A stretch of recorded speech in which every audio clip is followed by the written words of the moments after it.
કરવા બેસેલા 10 જેટલા બાળકોને ઈજા પહોંચી છે। ધોરણ 4 અને 5ના બાળકો ઘાયલ થયા છે।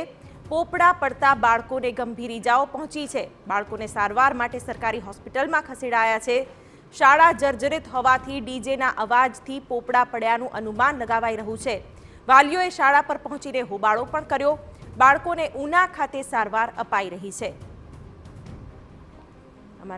તો આ સાથે જ આ દ્રશ્યો પણ આપની સ્ક્રીન પર, જ્યાં શાળામાં એસેમ્બલીના વર્ગ છે તેના પોપડા પડતા બાળકોને ઈજા પહોંચી છે। સંવાદદાતા યોગેશ જોશી આ વિશે વધુ માહિતી આપી રહ્યા છે। જી યોગેશ।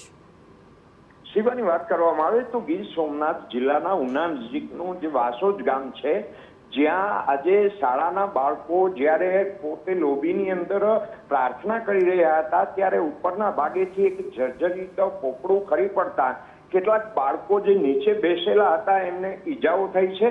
કેટલાકને ગંભીર ઈજાઓ થઈ છે, કેટલાકને સામાન્ય ઈજાઓ થઈ છે। ત્યારે 108ની ટીમ તાત્કાલિક ઘટના સ્થળે પહોંચી અને ઉના સારવાર માટે ખસેડવામાં આવ્યા છે। ત્યારે વાલીઓ ભારે દેકારો બોલાવી અને શાળાના શિક્ષકો ઉપર ખૂબ જ ગુસ્સે થયા હતા અને સરકારી શાળામાં આવી ગંભીર બેદરકારી ને લઈ અને તમામ જે વાલીઓ છે એનો શિક્ષણ વિભાગ અને આચાર્ય ઉપર ગુસ્સો ફૂટી નીકળ્યો હતો અને હાલ બાળકોની સારવાર ચાલી રહી છે, પરંતુ કોઈ વધુ ગંભીર ઈજાઓ નથી થઈ। જી શિવાની। બિલકુલ યોગેશ, આગળ પણ આપની પાસેથી અપડેટ્સ મેળવીશું। તો વાસોજ ગામની પ્રાથમિક શાળાની લોબીની છત ધરાશાયી થઈ,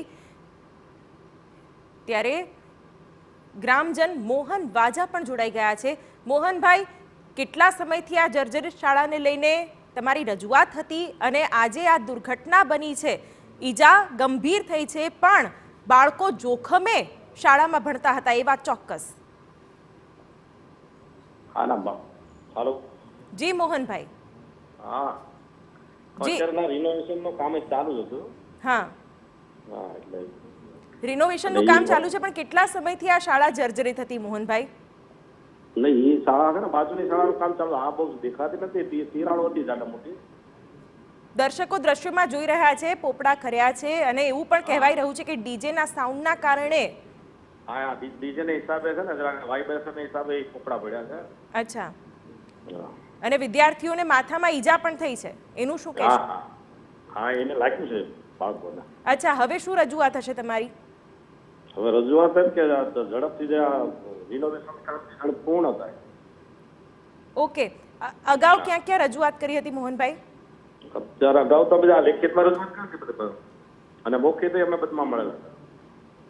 ઠીક છે મોહનભાઈ, જોડા બદલ આપનો આભાર। તો લેખિત અને મૌખિક બંને રીતે રજૂઆત કરવામાં આવી છે, છતાં પણ શાળાનું સમારકામ જે થવું જોઈએ તે ગતિથી નથી થઈ રહ્યું। ગ્રામજનોની પણ એ જ માંગ છે કે વહેલી તકે રિનોવેશનની કામગીરી પૂર્ણ કરવામાં આવે, જેથી કરીને આવા બનાવો ન બને।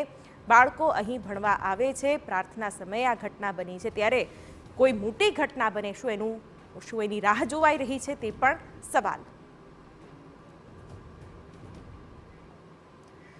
સમાચાર સુરતથી, કે જ્યાં લસકાણા વિસ્તાર